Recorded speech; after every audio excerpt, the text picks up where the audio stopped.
Hello and welcome back to something a little bit different.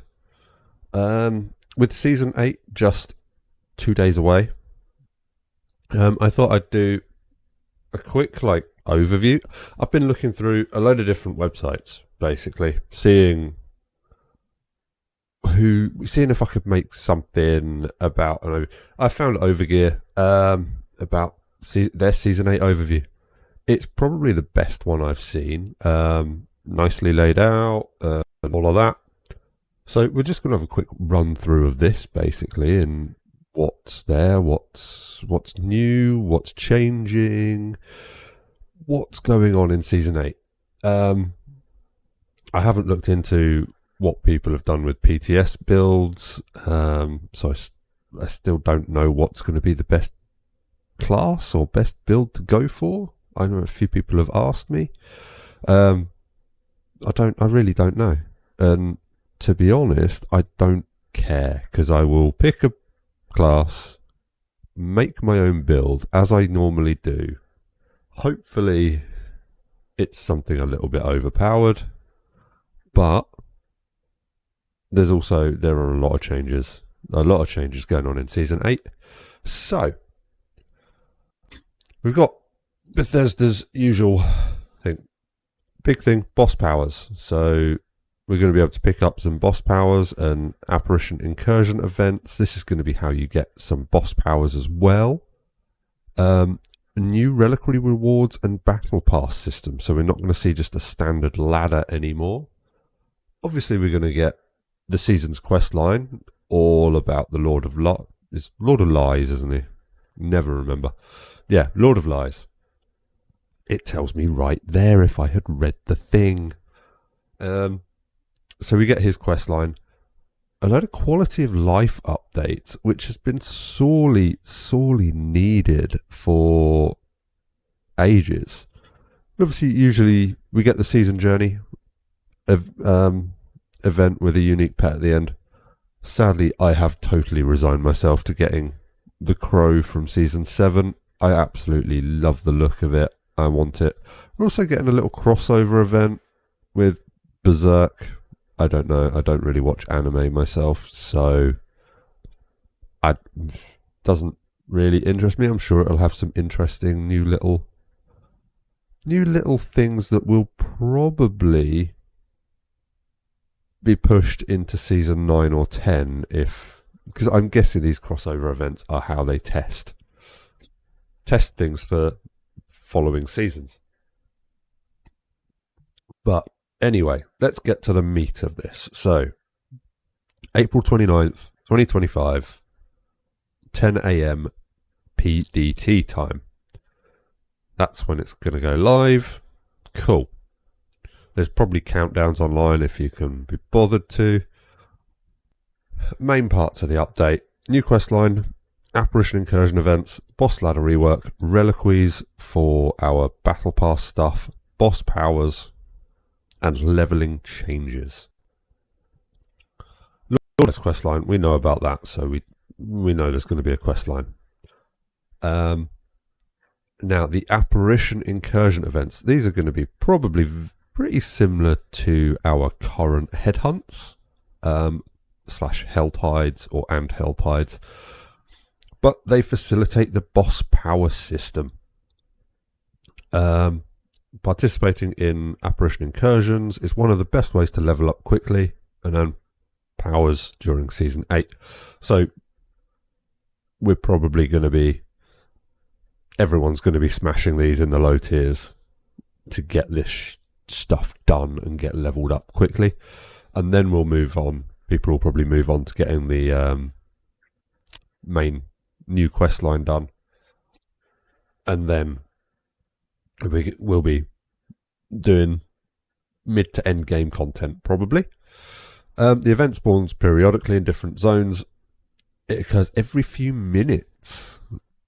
So whereas now we've got headhunts that there's usually 3 or maybe 4 zones. I think it's 3 zones that are a headhunt at a time with a 30 or 40 minute, might be longer than that, 30-40 minute timer.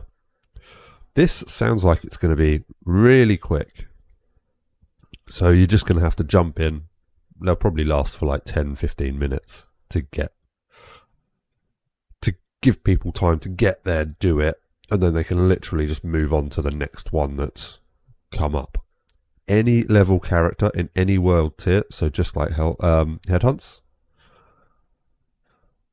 When you arrive at the location, you'll fight waves of enemies and apparition-marked monsters. Killing them will trigger apparition bosses. Or an apparition boss. I think there's going to be 2 per apparition. 10 different bosses that can spawn. Each one gives you a unique boss power. So I think the unique boss powers are going to be the equivalent to our Witch Powers Season 7.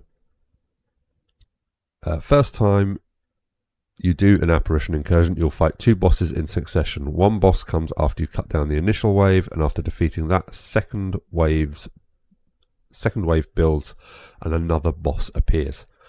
Defeating Belial's apparition. When you complete event, each apparition boss you kill will grant its unique power on first kill. So a single event can net you 2 boss powers. Cool.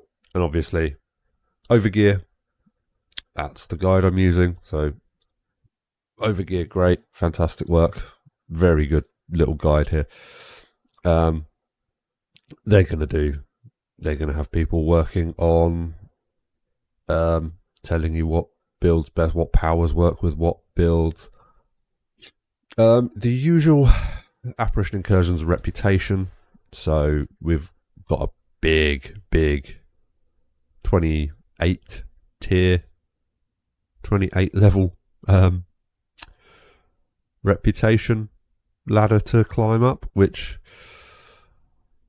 has always been disappointing apart from this last cache, which gets you a resplendent spark.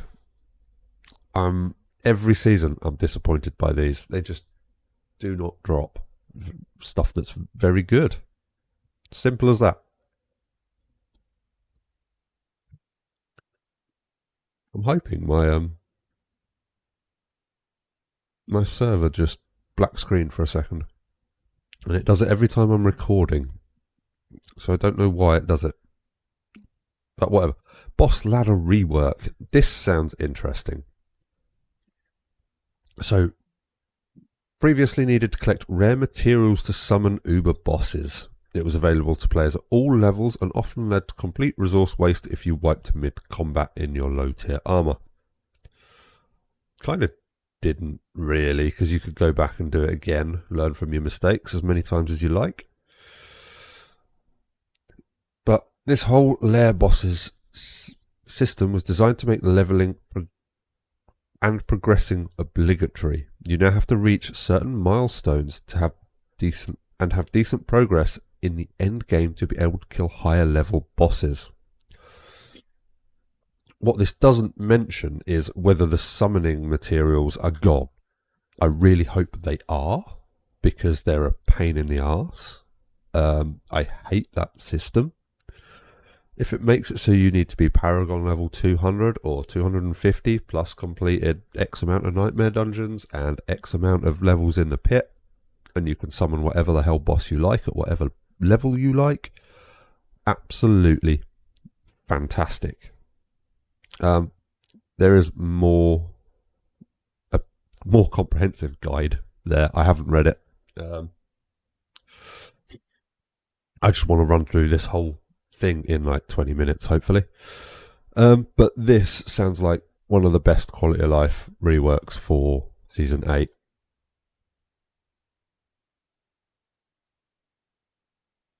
So,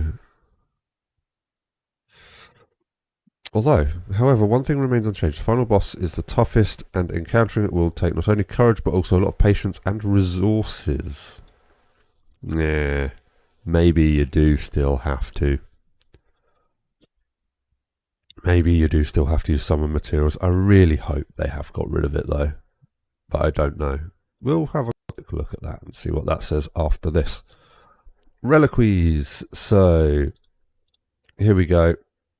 This is rather than the season ladder we had, where we had that bit down the bottom that would fill up every time.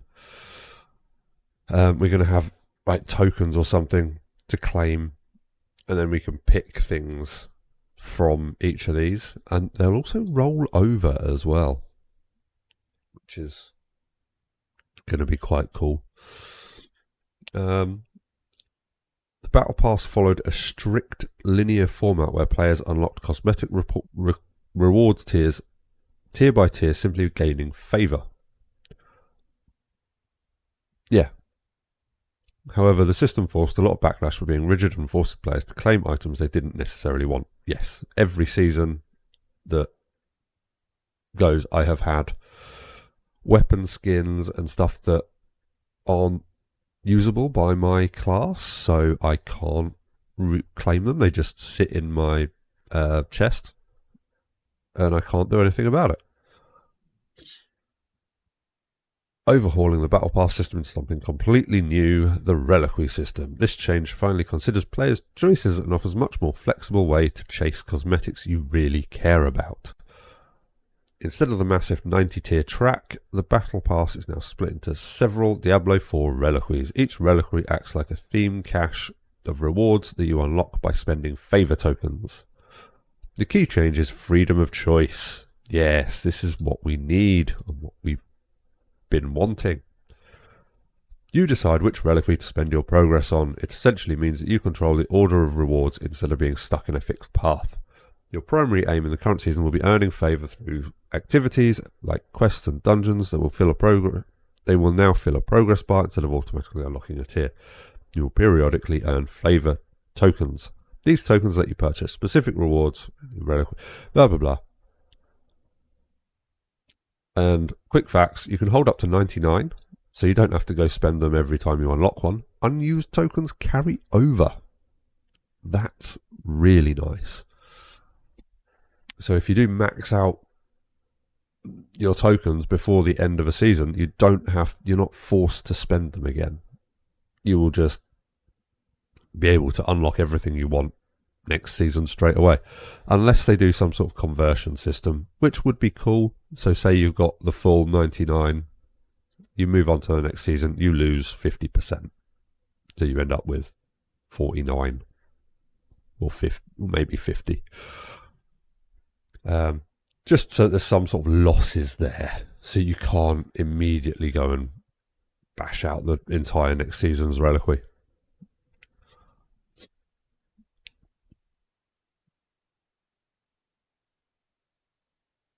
Yeah.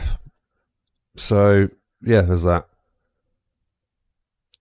The reliquaries available, Bilal's Return, it's the free one for everyone. Are weapons, beast, and armor reliquary. They're all the premium ones for if you've got the premium battle pass. Yay.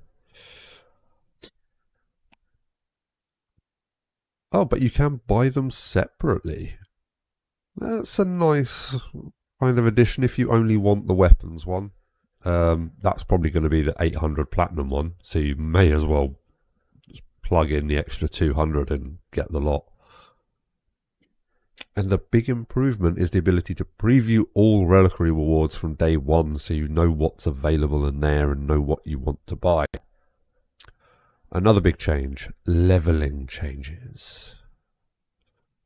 This is something I'm not such a big fan of. I know some people are because they have time to play a lot. Slower leveling curve. Great. Absolutely wonderful. Lots of sarcasm in there. No, don't like it. I want to be able to level up to reach at least Paragon 150 quite quickly, so I can then move on to endgame content and just carry on getting more powerful in the endgame. If they gave us more tiers to the endgame content, so we could make things more difficult, even if the loot levels are the same, just as a challenge, I'd be fine with that. But to just make it more difficult to level, I just find really annoying.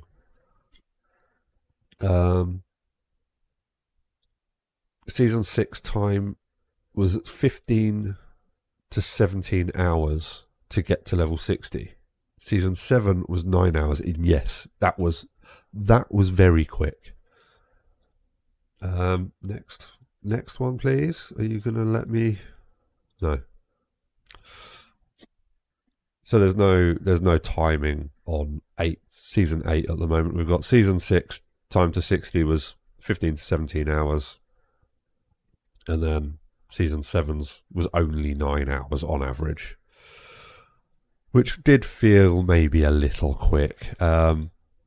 If they make it any longer than sort of this, I would be annoyed. Yeah, I'd be quite annoyed at having to spend more than, say, 20 hours getting to the point where we're earning Paragon levels.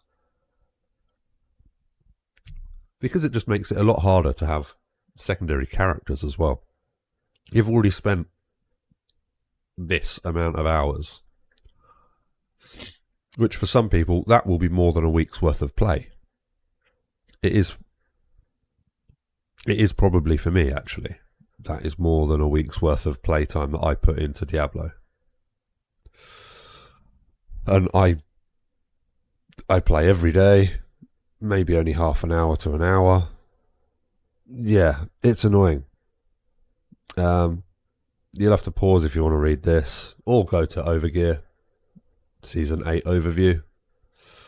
I will crack this link in my video. I'll have to find it on my editing PC. But I'll put the links to this this overview underneath my video. But yeah, less legendary loot early on. Oh shit. I'm fine with that. Whatever. Just at least as long as we get good enough loot to level. So, because a lot of us, if you've been playing this for more than a couple of seasons, you'll know you churn through gear early on quite quickly. Occasionally, you'll get one or two pieces that hold on, or they make your leveling build work for 20 levels, especially the last like 40 to 60 mark. And then once you're reaching Paragon levels, your legendaries is all you really want. No mid-season nerf patch. Yes, this is amazing. Unless absolutely necessary. So if someone does find something that is totally balked and broken, we won't be seeing that our builds being nerfed halfway through. Same with loot. They're not going to change loot drops partway through. Again, unless someone finds a way to rig the system, which there's always someone that does. So unless they've actually reasonably tested out this whole new leveling, new ladders, new boss stuff, all of that, unless they've really rigorously tested it, I expect we're still going to see a mid-season patch. But it's probably only going to be against stuff that is broken or stuff that is just, totally overpowered, which is broken at the end of the day. Loot roadmaps. So we've got a new set of gloves, mostly to do with a throw skill for barbs. A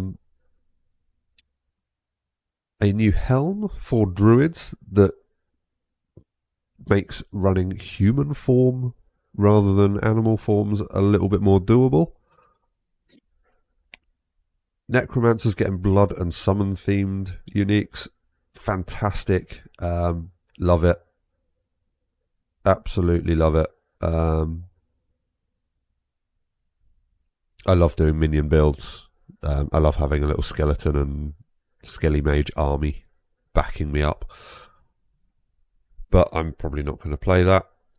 Rogues, trap and ranged buff aspects. Range was pretty good on Rogue. I don't know what it was like Season 7 because I never played it. But traps I always thought were a little bit crap. Like you might run one trap, but Yeah. New Uber uniques and Belial themed loot. New Ubers, finally, will be fantastic as long as we can get hold of them. And I wish they'd make them slightly easier to craft when you've got two resplendent sparks. Because, to be honest, the resplendent sparks are the easy part of crafting Ubers. The hard part is always getting the correct. What are they? Glyphs. That's the word I was looking for. So, yep. Gloves, aspect of delayed extinction for barbs, mighty throw, steel grasp.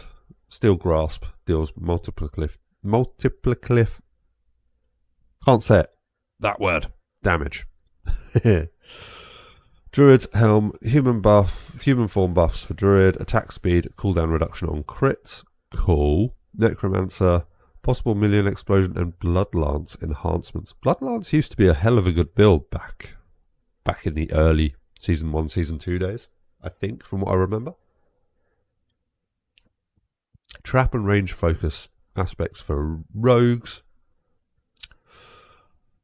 Sorcerer, crackling energy and meteor field, amazing. That's what I needed this season because my crackling energy was a little bit disappointing. New Uber uniques and Belial themed loot. Lovely. So, class gear changes. Pretty much gone through all of these. Yeah. Quality of life improvements. This is important. Stash and inventory update. Larger stash sizes. Even though I haven't filled mine, I know some people do just save every piece they get hold of. Maps and icon navigations. Hopefully this fixes the world boss spawning in blah blah region, and actually it's not. It's just a notification that's somehow carried over from last time you were playing. Bug fixes, dozens. Well, there are more than dozens of bugs in this game. Yay! That's a big one. Conduit shrine is removed. The debuff shrine. Tooltip accuracy. Yeah, great, thank you. It's nice to know. Teleport to a party member. Teleport directly to them. Oh my god, why hasn't this been a thing?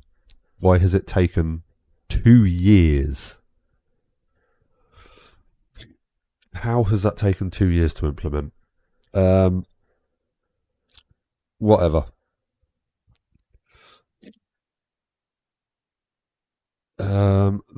That's it for this one. Boss layer leveling system. Now I haven't read through this at all. Okay, looks like we are going to. Ooh. Uravar, so he's the new one.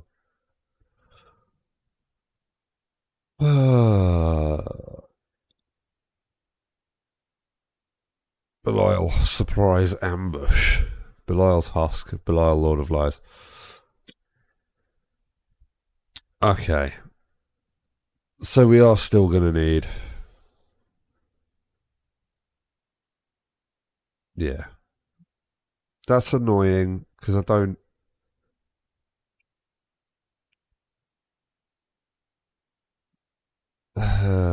Hopefully they drop more. And you can stack them higher. Stop giving us 50 stack. Like, make these stack to like 250. Screw it. Give us 250 stacks. Or make them cost 1 each rather than 12 for everything but Varshan.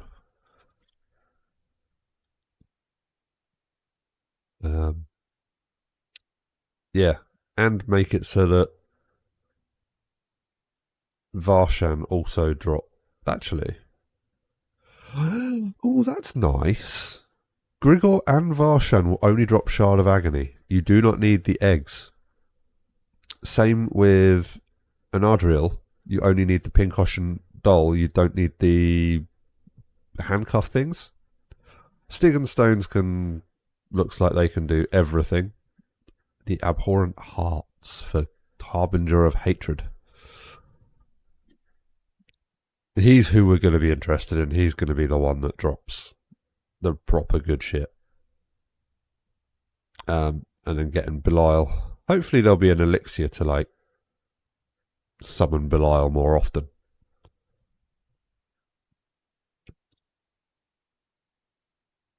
But yeah, lair bosses free to summon. Lair what? Hang on.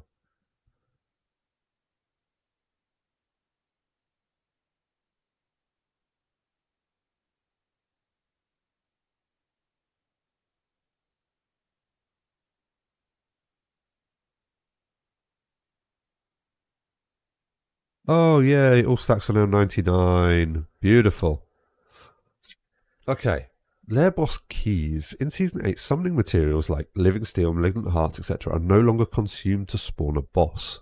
Old materials have been repurposed in Diablo 4's world lair boss keys. Now each boss has an associated key. For example, Beast in the Ice uses Distilled Fear. Duriel uses... What?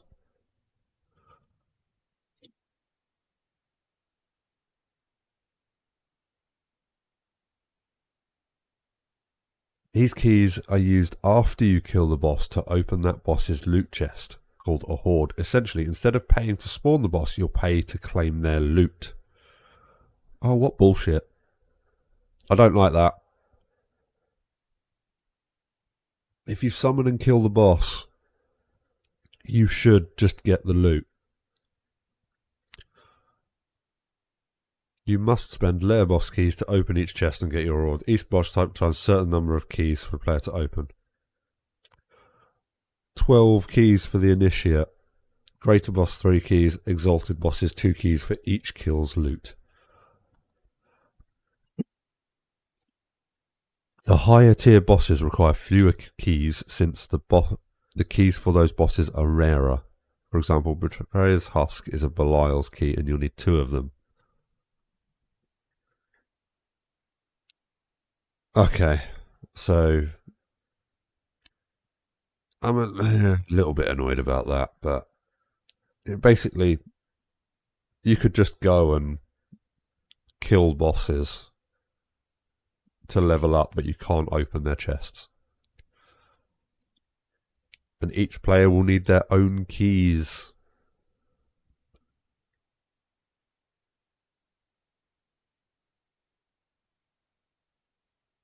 Ooh. Helltide chest. Drop more living steel. Varshan keys. Nightmare dungeons. Drop more distilled fear. Blood harvest, blood moon events. Drop more exquisite blood. Legion events. Drop more of these materials. Additionally, Stygian stones are back and can drop from any initiate boss. This special token can convert to any greater boss key of your choice.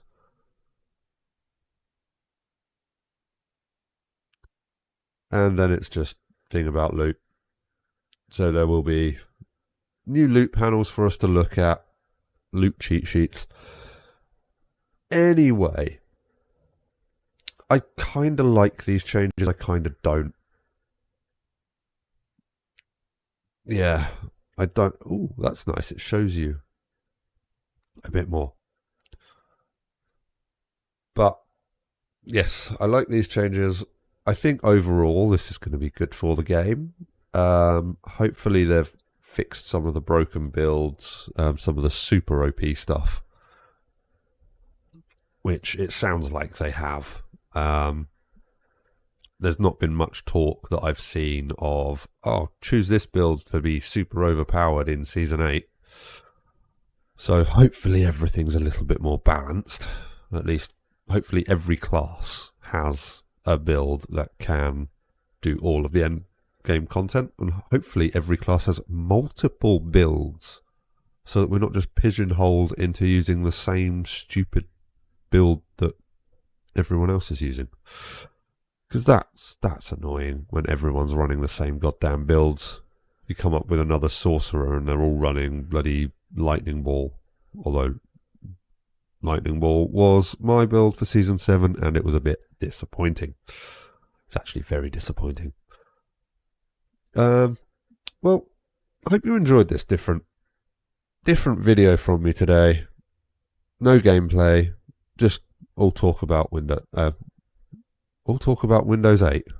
No, season 8. My God, you can tell I work in IT and I talk to people so much about Windows 10 and 11 right now.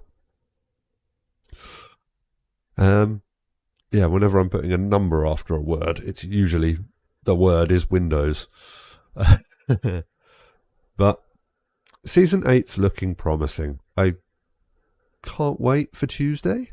I'll probably stream my initial leveling. Hopefully I'm finishing. So there will be a stream today. Don't know when it's going to start. Hopefully it will be finishing Kingdom Come Deliverance 2 today. If I finish that, I won't start anything major new until I've leveled my character sufficiently in Diablo. So I'll be streaming my leveling along with sort of daily videos of stuff. Probably daily videos of just smashing out as many apparitions as I can in X amount of time. Usually be about 20 minutes to half an hour, because that's usually the amount of time I get in the morning. But thank you for watching. Please comment on what you thought of this video, because it is something different from me. Like, subscribe if you want to see how Season 8 turns out. And I will see you all next time with probably a bye-bye to Season 7 video tomorrow. Thanks for watching. See you next time. Bye.